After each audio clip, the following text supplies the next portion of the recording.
Good afternoon, everyone.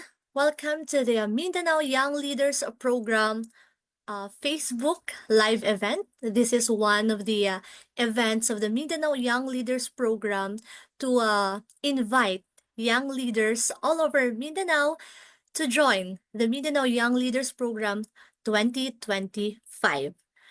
So mayong hapon sa tanan, we're just uh, wait for the others na dumami yung viewers natin. And then we'll start with our program proper. So what will happen this afternoon is we will be having young leaders or guests from the alumni network of Young Leaders program that will help us or help you to give knowledge or what you call this, tips on how to apply in this Mindanao Young Leaders program. And then you will be having also background if ano yung meron sa program na ito, fully funded ba ito, may babayaran ba kayo, and then what will you gain? Ito yung pinaka-importante. What will you gain to this program? So we're just waiting for the others na manood ng ating Facebook Live. And then, we'll be having our guests na. So, please share this Facebook Live or this Facebook Live to your friends. And yung mga kakilala nyo, may potential na mag-apply sa ating Mindanao Young Leaders Program. So, please do share.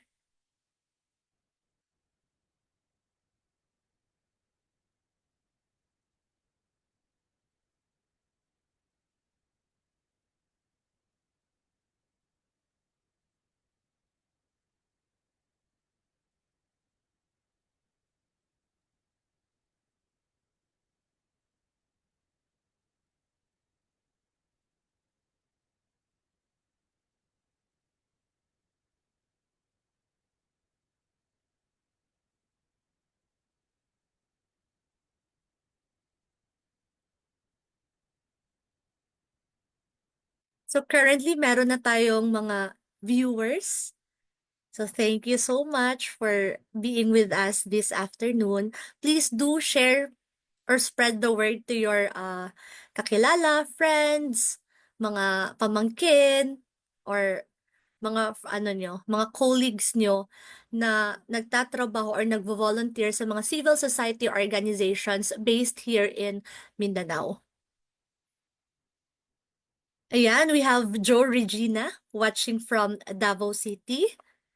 You can comment down below if taga saan kayo, where are you watching from?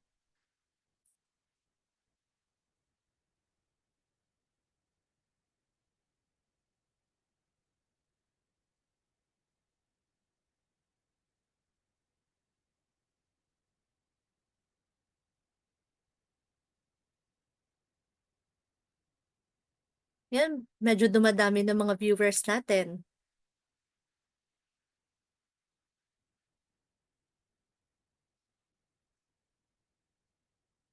Okay?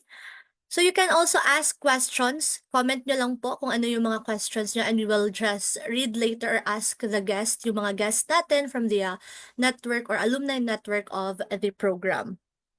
So now, let's start. By the way, my name is Yvette Balayon Mahinay.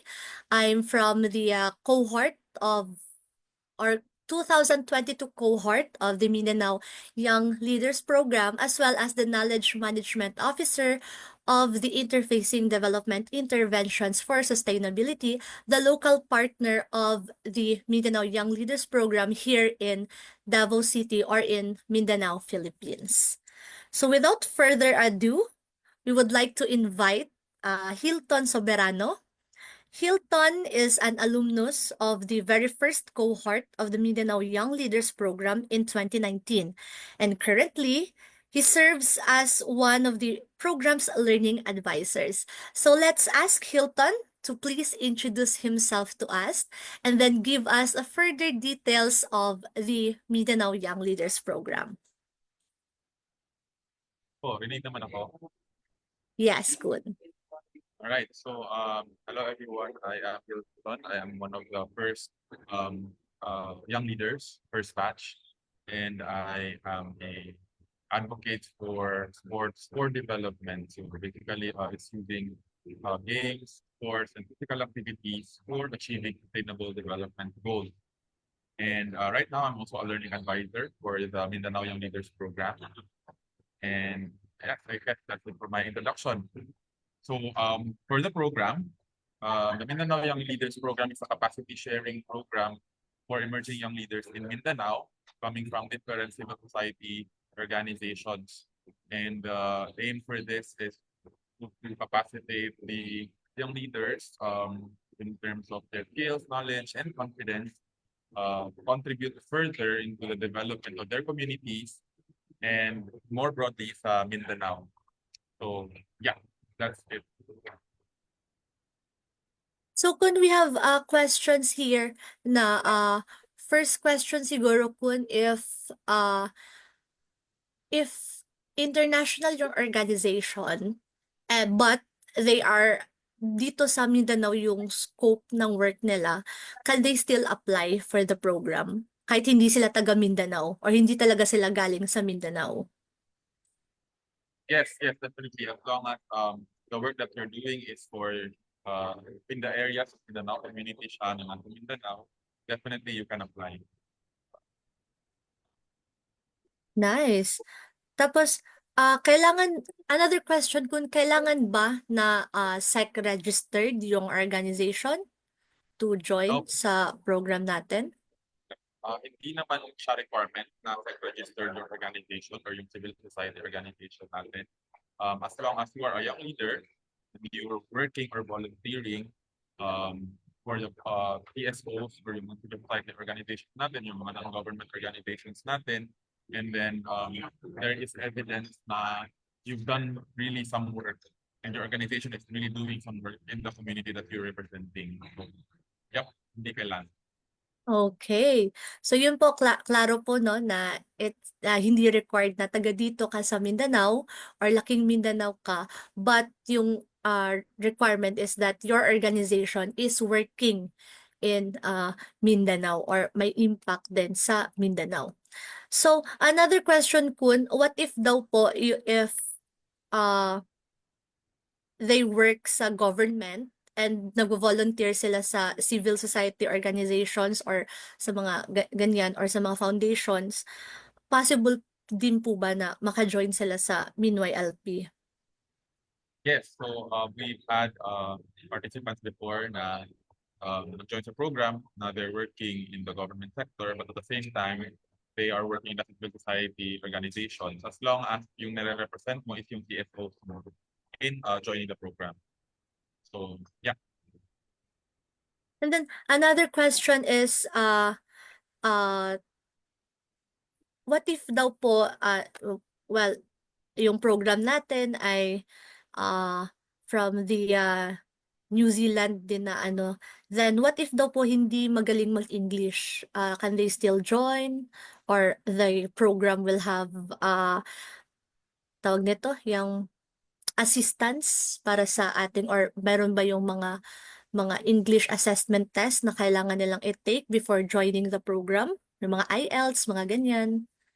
Yes, wala kang kailangang i-take na certification or any exams.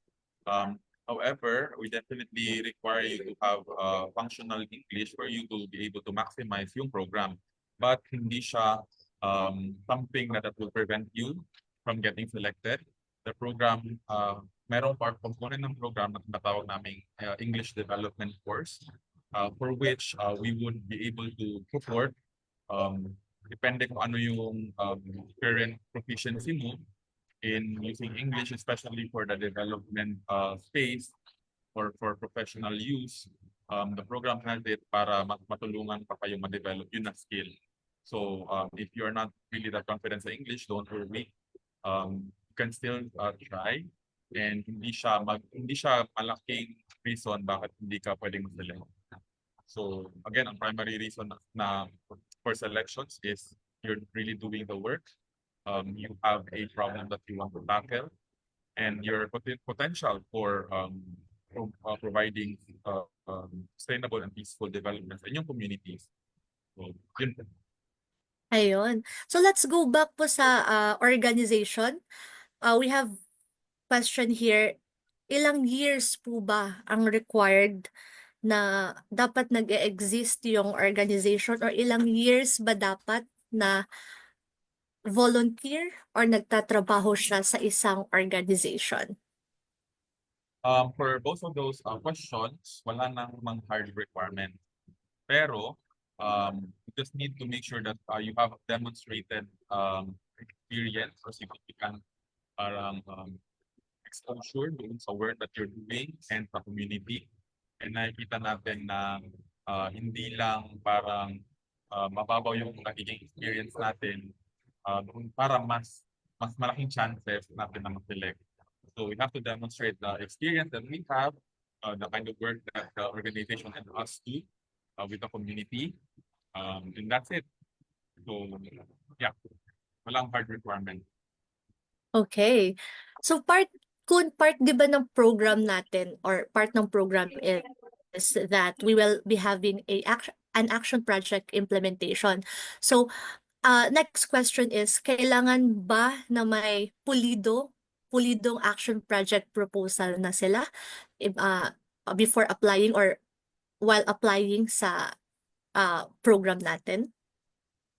Hindi na siya kailangan talaga na very polished yung ideas natin. Part of the program is actually developing yung ideas on how we can actually create meaningful, impactful, and sustainable na mga programs or projects so that can contribute to our community. So, of course, given na we want you to have sufficient experience doon sa communities ninyo and yung mga development challenges that you're facing, of course, we feel like siguro meron kayong idea on how to be able to give back or contribute or address such challenges. But it doesn't mean na kailangan very polished na siya because again, that's already part of the journey or the program that you will be having in case you will be selected. Okay. And then siguro last question for you, Kun, is ito yung siguro yung pinaka-exciting part na malaman ng mga viewers natin or yung mga gustong mag-apply or interested na mag-apply sa ating program. May bayad ba or may registration fee ba ang Mindanao Young Leaders Program? So wala pong bayad for joining the program. Even application po, you will not be spending anything. As long as you get selected for example, dun sa face-to-face, fully supported po yun, face-to-face interviews and selections. And even all throughout, once you're selected, program na sa Davao City, and then when you go to New Zealand, all of these things are supported. So wala po kayong gagastusin. Ayun. So, klaro po no na wala talagang ilalabas na pera yung gustong or interested na sumali sa Mindanao Young Leaders Program, be it yung ma-qualify pa lang sila sa final interview or sa selection interview, and then so on and so forth, na yung for our residential classes, yung mga transportation and other logistics na kailangan for the program. And meron pa palang nagpahabol, Kun. Wait lang ha. This is from Warren. Aspiring applicant po, ano po ilagay dun sa last part ng application, yung post-custom field? Post-custom field. So maybe you can send us an email with regards to that and have a screenshot kasi I think that's not supposed to be there. So baka may error lang. So that's my assumption. Okay. Okay, so thank you for raising that, Warren. So Okay, check natin thank yan. you. Thank you, Warren from the province of Bukidnon. Ayun. Thank you so much, Warren. And if you have questions pa po, you can just comment sa ating comment section. Meron pa pala. Ano pong email pwede namin i-reach for inquiries? Okay, so ano ba yung official email natin? Yung kay Sa Lexi. EDs, ano ba yung gamit natin sa EDs? Or kay Okay. Alexi? If sa EDs po, you can just email it to edisdvo@gmail.com. Sige, i-comment po natin. And then for the hindi, parang interface DVO. Yun, interface DVO. Yun, at gmail.com. Tapos Sinend yung, dito sa Minoy LP team at Young Leaders. ayun. Meanwhile, LP team at youngleaders.nz. So, i-comment lang po yan. Ayun. Kinoment, mayroon na po sa comment section. If saan nyo po pwedeng send yung mga inquiries nyo about sa ating application form. If you're confused or hesitant kung ano pong ilalagay doon, you can just email yung program team natin or yung EDs po na email. Okay. Thank you so much, Kun, for your time. Ayun. So let's proceed sa mga other guests natin. So we have Jo Badong. Jo is a feminist and human rights advocate based in Davao City and an alumna of Minway LP 2023. Jo, hello. Can you please introduce yourself and your advocacy and your CSO as well? Hi, Beth. Hi, everyone. Mayong adlaw. I'm Jo. I was the former executive director of We Do, which is isang international nonprofit that is advancing women's leadership in Asia. But now, actually, thanks a lot to Minoy LP. I'm now a full-time grassroots organizer for Gabriela Southern Mindanao, which is the largest alliance of women's grassroots or progressive women's organizations in the Southern Mindanao region. So I'm really happy to be here and share yung mga learnings sa program, and hopefully more people, lalo na yung mga environmentalists na nag-follow sa EDIS and everyone else will be joining our FANAW. Yun. Thank you so much, Jo. Another alumna joining us today or this afternoon is my classmate, kabatch ko ito. Siti Asiya Mai is a social entrepreneur and a young Moro woman leader from Lanao del Sur. And yes, an alumna of Minoy LP 2022. Hi, Asiya. Can you please tell us more about yourself?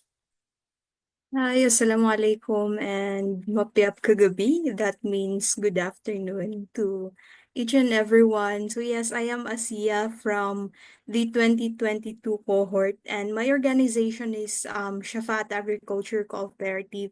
Same time, I am also the founder of a social enterprise we called Mushroom for Change.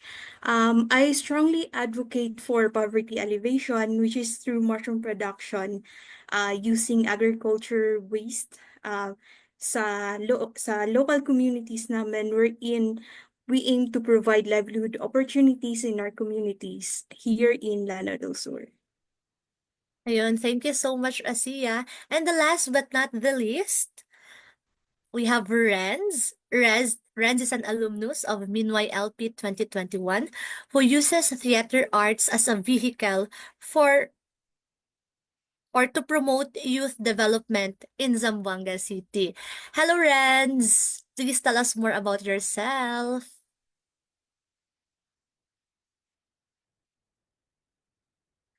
Hi, Renz.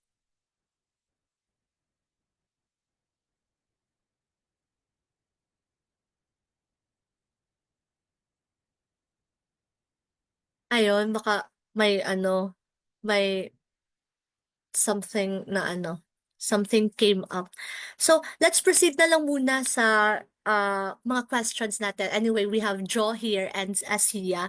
So, first question siguro, or can you share about your how did the program support you sa leadership journey nyo in terms of personal and professional growth? So, who would like to answer? Maybe Jo would like to answer this one. Nagulat ako na una. Pero I really like this question kasi I think every alumna or alumnus para mas gender neutral of the program can say na very transformative talaga yung experience na ito. Personally for me, because the program really challenges you to connect with your why. And like kailangan very authentic and genuine yung intentions mo and the change that you want to lead for your community. And I think very briefly for me, it really inspired me na seeing organizations both in Mindanao and Aotearoa, New Zealand firsthand making change on the ground. Na-inspire ako actually to leave the international development sector and bumalik sa masa and sa grassroots. So that's how transformative the program is for me, among many other things. Feeling ko it will take an hour for us to go through every bit, but I think that was the biggest point of change for me. Oh, nice. Totoo din naman talaga, no? It's very fulfilling na you start or you ayoko sabihin na capacity or mag-capacity building, but ayun, capacity sharing tayo with from the grassroots community talaga. So for ASEA naman, how did the program support you in your civil society organization? Ito, alam ko to marami na tong si ASEA sa mga awards ng kanyang organization during our yung time namin yung while we were having our online classes, no? So how did the program ASEA help your organization or supported your organization? Yes, Sir Yvette. Actually, I do really agree with what Jo had shared, no?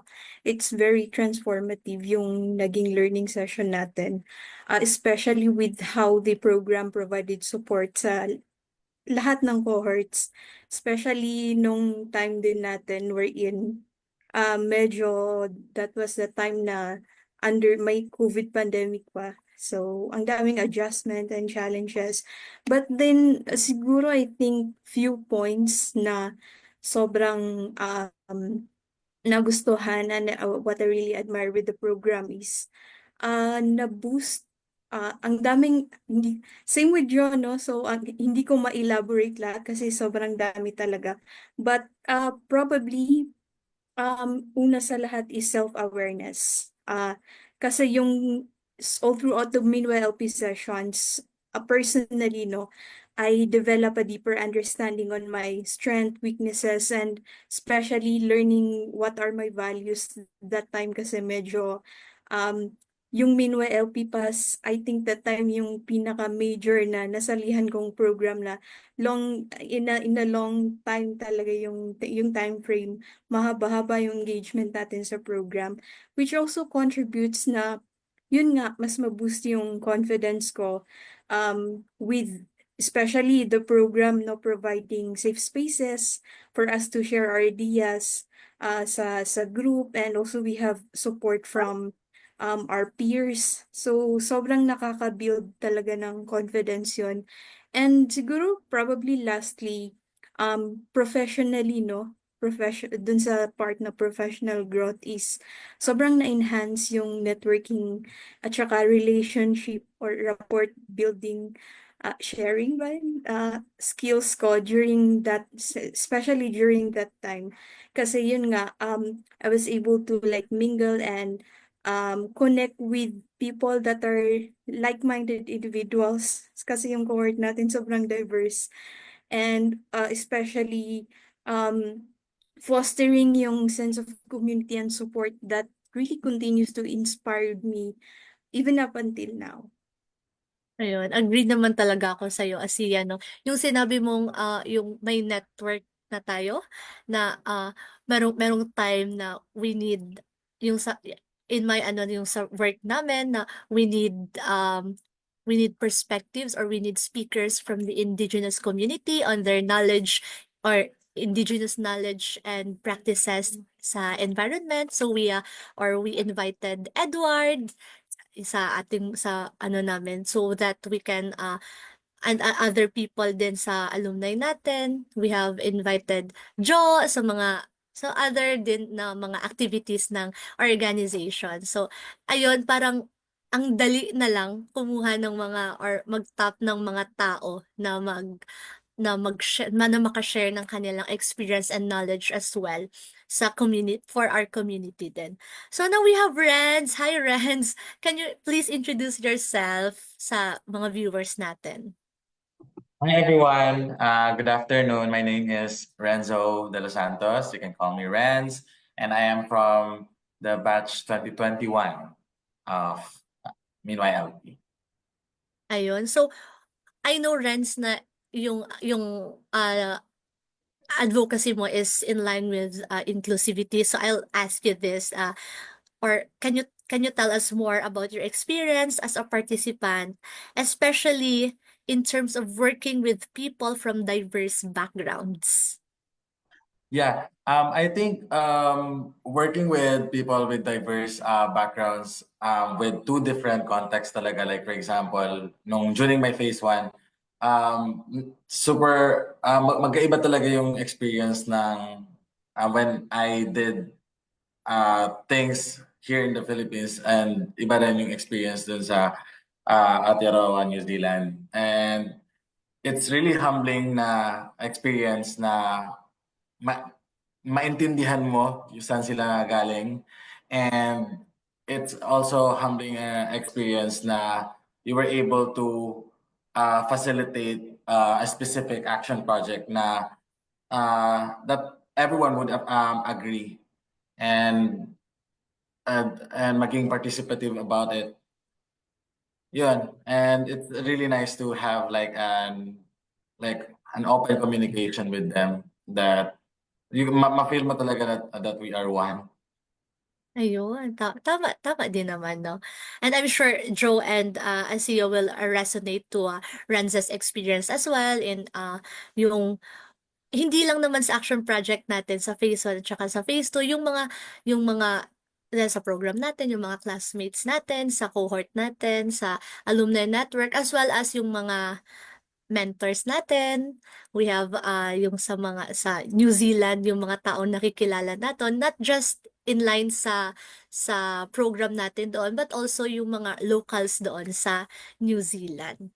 So ayun. I would like to ask Jo kung what are some development challenges that your communities face, and how does the program support you in addressing this? I believe your community is here sa Davao, right? Ayun. Yes, that's right, Yvette. Thank you.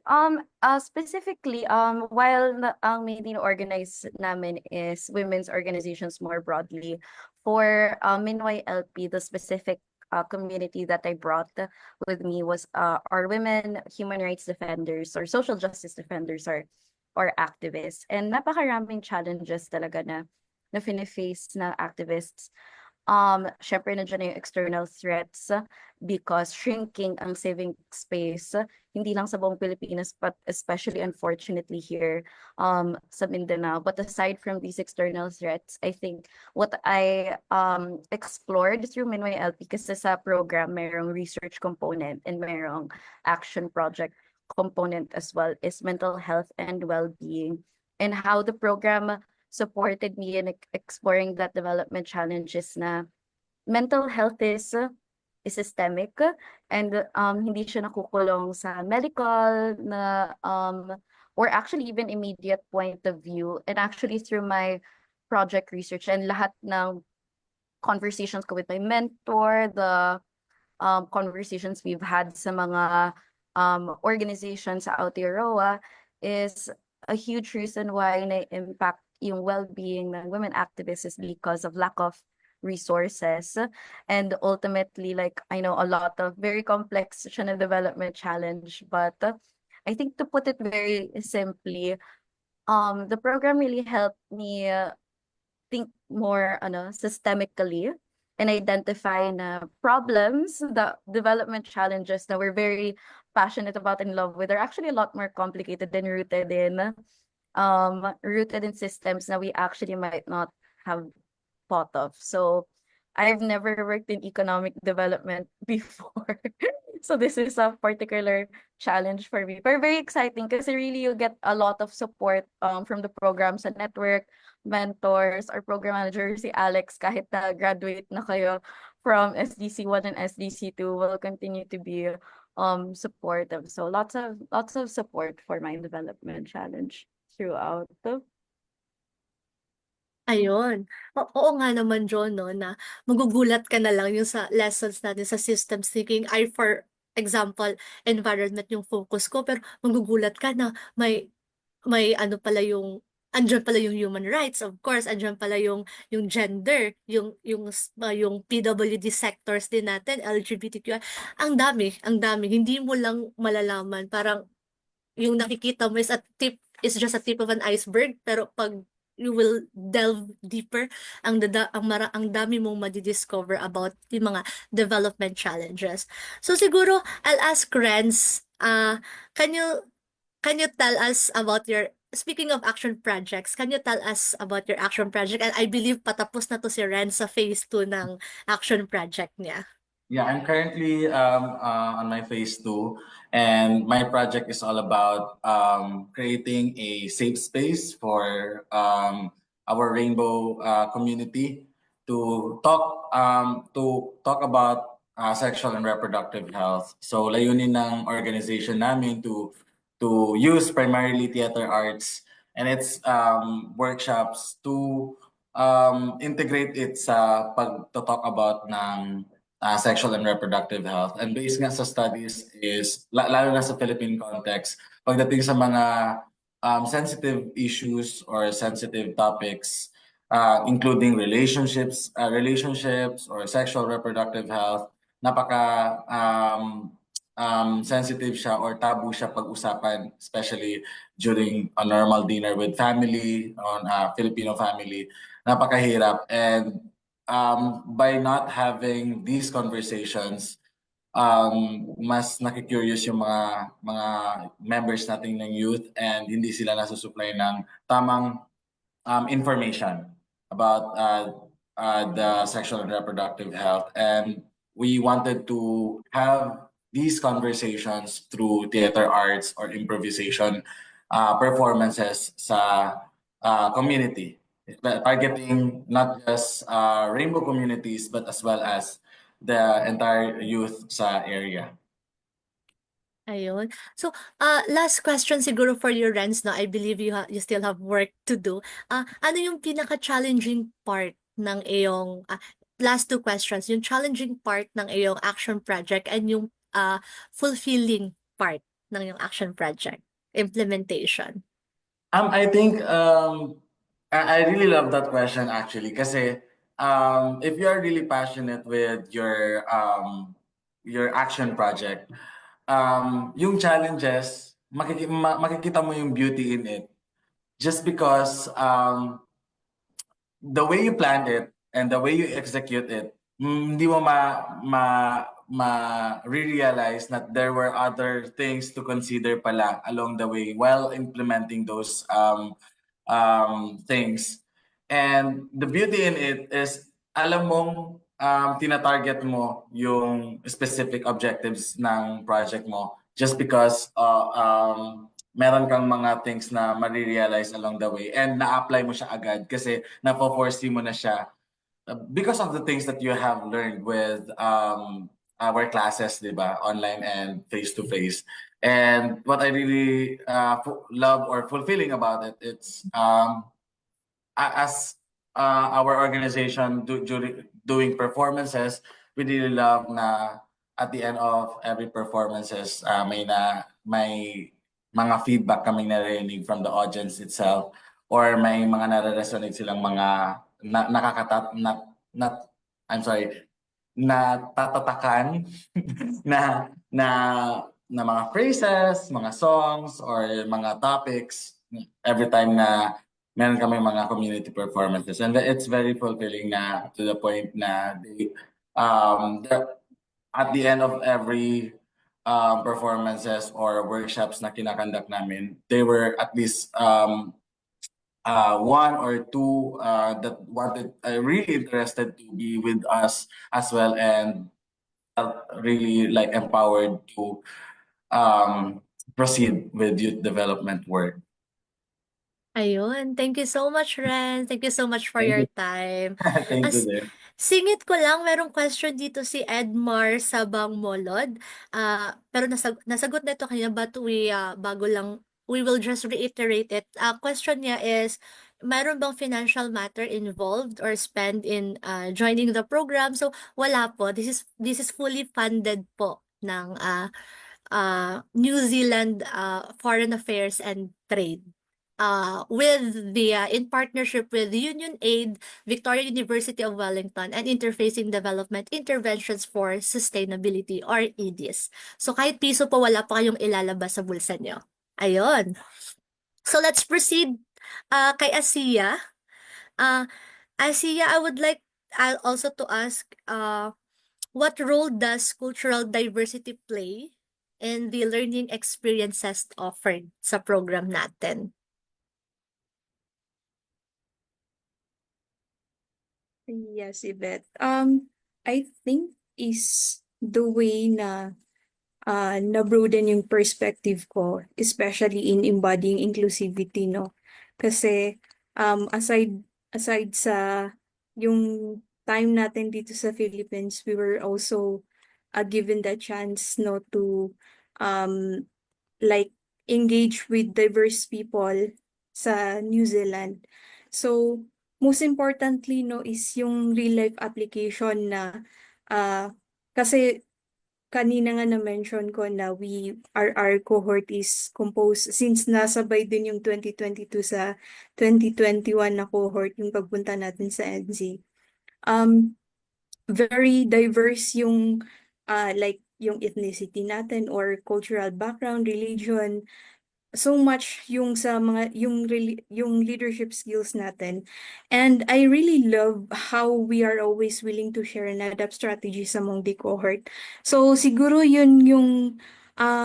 yun yung isa sa mga naging role na talagang tumatak, so having the experience um like engage with different people, especially ako, ang dami kong during our no, ang dami kong like preservation, since may mga religiously speaking, ang dami kong requirements na I was very happy then kasi nakita ko talaga with how the program and yung mga fellow Minwa LP young leaders sa batch natin, on how they supported me and respected yung mga values ko na yun, yung mga principles ko na yun. And I think those are the things na sobrang nag-contribute din sa enriching experience ko sa program.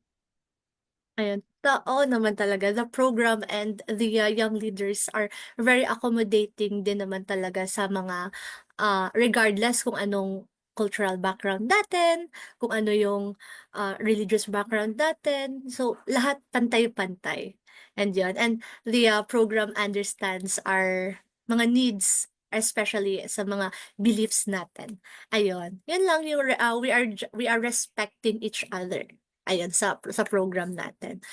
And kay Jo, siguro during your time sa New Zealand, ano yung masasabi mong ano yung highlight ng experience mo sa Aotearoa, New Zealand?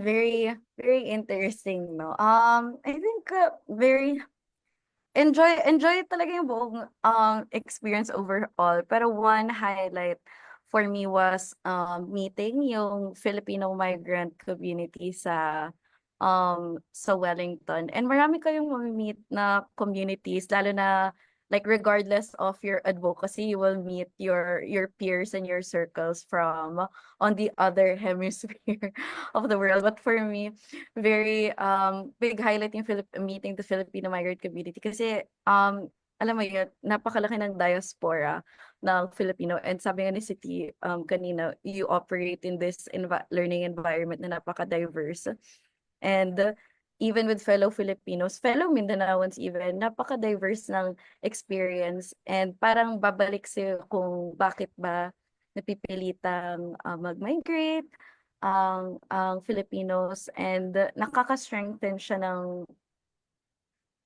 why for me. So that was, pwede ba magsingit pa ako ng isang highlight, Sure. Yvette? Sure, Okay sure, lang. sure.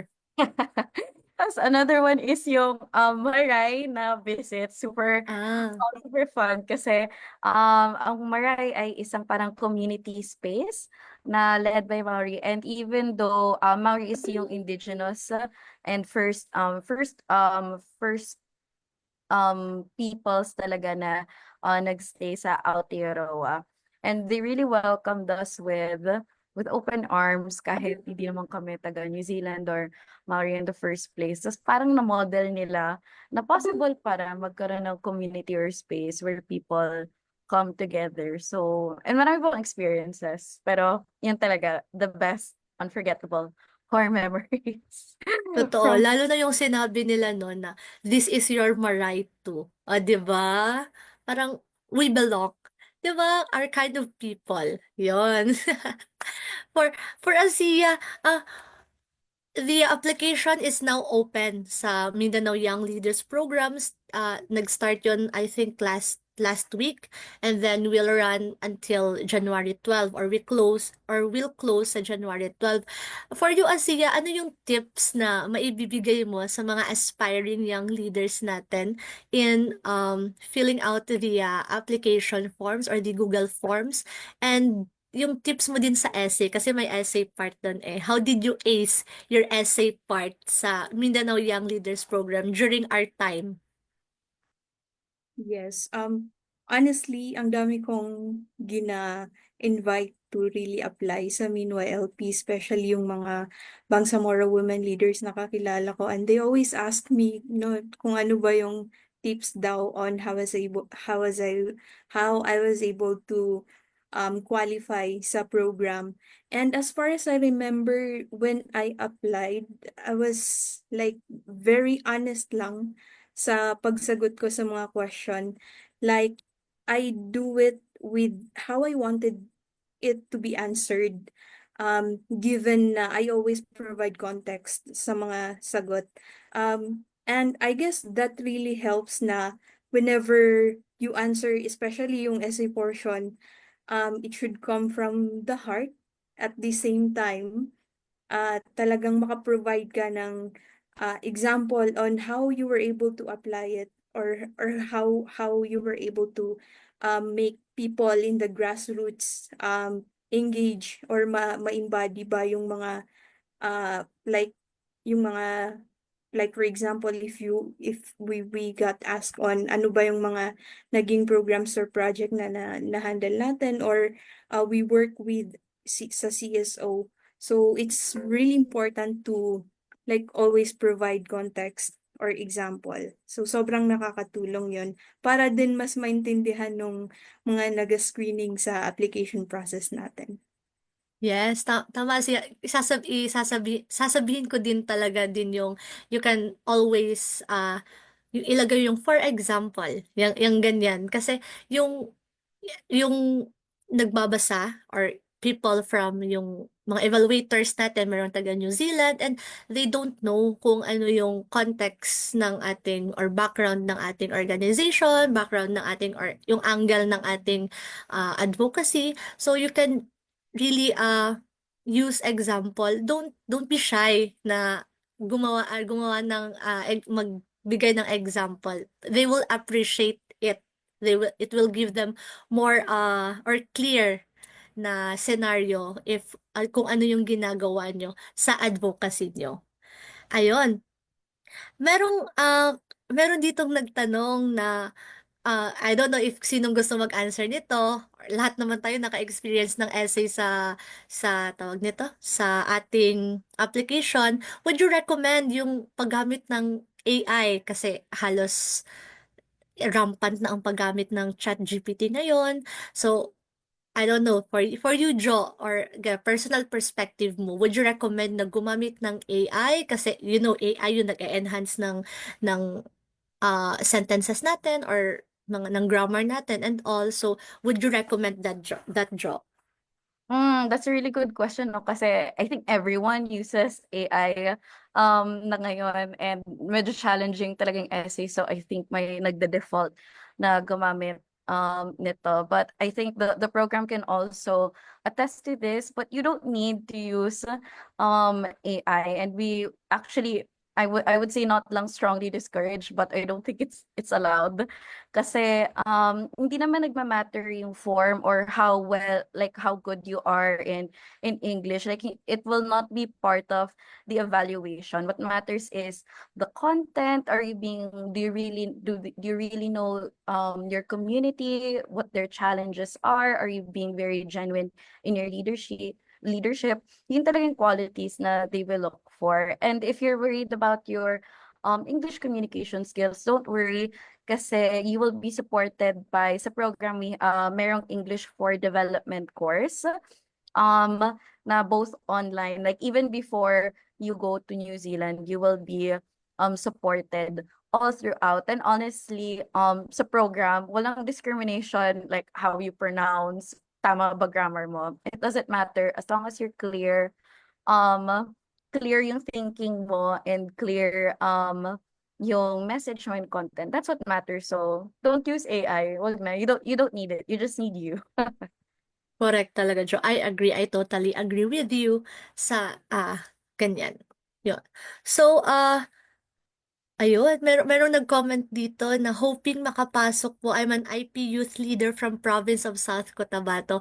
Ay, very nice kasi ah sa ilang batch na ba tayo? 5 batch na tayo ng Mindanao Young Leaders Program from 2019 to 2024. Wala pa pong young leader from South Cotabato. Though I'm from South Cotabato, but Davao City naman po yung dala ko.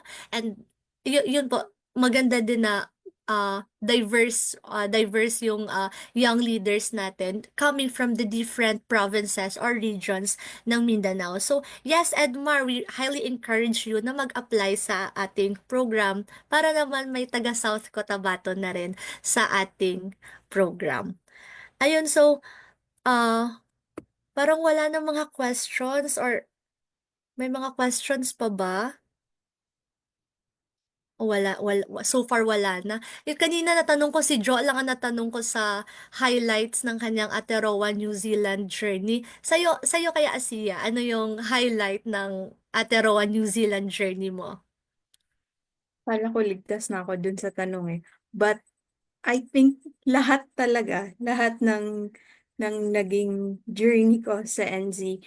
Pero if I am to like give one, I think yung foster parenting, yung pinaka-highlight. Kasi when I applied sa program, especially nung aalis na tayo sa bansa, given na yun na yung pinakamatagal kong stay outside the country. Kasi we stayed there for 10 weeks ba? Tama, no? 10 Yes, weeks. 10 weeks tayo. 10 weeks. Tapos that time, very challenging on my part kasi Ramadan nung umalis tayo. So, I really got worried na baka yung foster parent ko is like mag-differ kami into like specifically sa religion, no? So sobrang mahihirapan ako mag-adjust, and given na meron din akong like medyo takot ako na baka may discrimination kasi I am a Muslim, especially coming from the Bangsamoro region na sobrang ano ko talaga, like ang dami kong, yun nga kanina nasabi ko, requirements na mga bawal. So as much as possible, I want to um, like iwasan yung mga like malabag yung mga ganon. But I was very thankful when I was told the news na yung titirhan ko sa NZ will be a Muslim household. So sobrang I was really blessed na talagang hinanapan ako ng program na mapagstayan na foster family which are also Muslim. So hindi ako nahirapan kasi given yung workload natin no sa university. So sa program hindi talaga ako nahirapan na mag-adjust kasi sobrang laki ng naitulong nila on how I was able to cope up at saka maka-adjust sa new environment ko doon when I stayed in New Zealand. So I think yun yung sobrang highlights ko and marami pa. So yun. Ayun.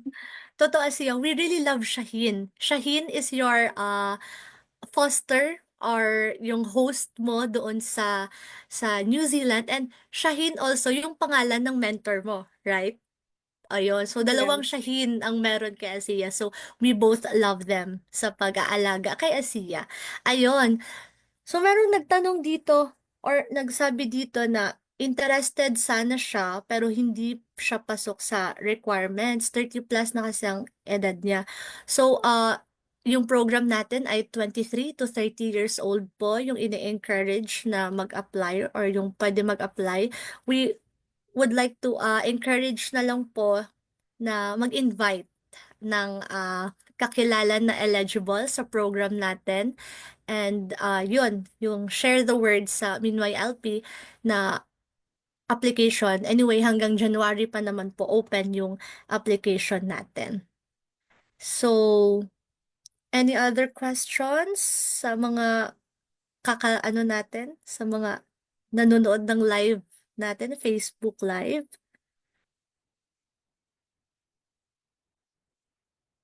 So, parang wala na. Oh, parang wala na nga. So thank you so much, Jo. Thank you so much, Jo, Asiya, and Renz for joining us this afternoon. I believe merong announcement ang program. Am I right? Yes, I think so.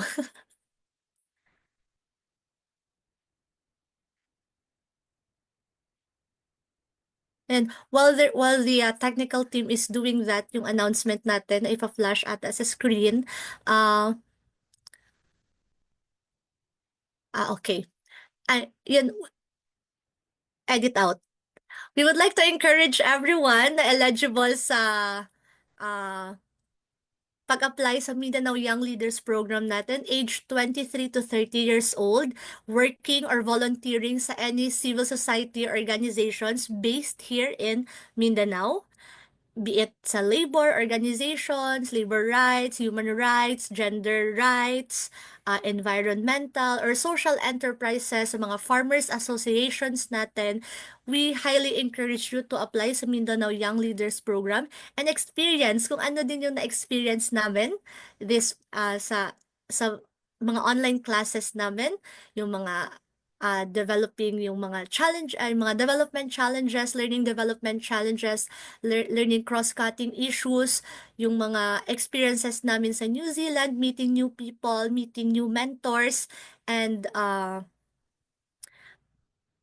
meeting yung mga alumni networks din ng Mindanao Young Leaders Program. So, we highly encourage you po. The application is still open hanggang January 12. Hindi lang ako sure if 11:59 or 10 p.m. ng gabi, Philippine Standard Time, mag-e-end mag-close yung ating application on January 12. Ayun, 11:59 p.m. Philippine Time, January 12, 2025, magko-close yung Mindanao Young Leaders 2025 application natin. So if you are also interested in hearing another stories or updates sa about Mindanao Young Leaders Program, you can always check the Facebook page of the Interfacing Development Interventions for Sustainability or EDIS, or you can also follow us sa Instagram. Meron po kaming Instagram at MinYLPNZ. Tama ba? Yung MinYLP natin na IG. Wait, let me check. Ayun, tama. At MinYLPNZ. So you can check latest updates and of course, mga tips how to ace your essays and your application sa Mindanao Young Leaders Program 2025. So thank you so much for spending time with us this afternoon, for watching our Facebook Live. Next month, we will be having, or end of this month, we will be having a another session, yung Zoom natin. So please watch out for that event and please also join that event. For more details sa ating application ng Mindanao Young Leaders Program 2025. Thank you so much everyone and have a nice evening or day.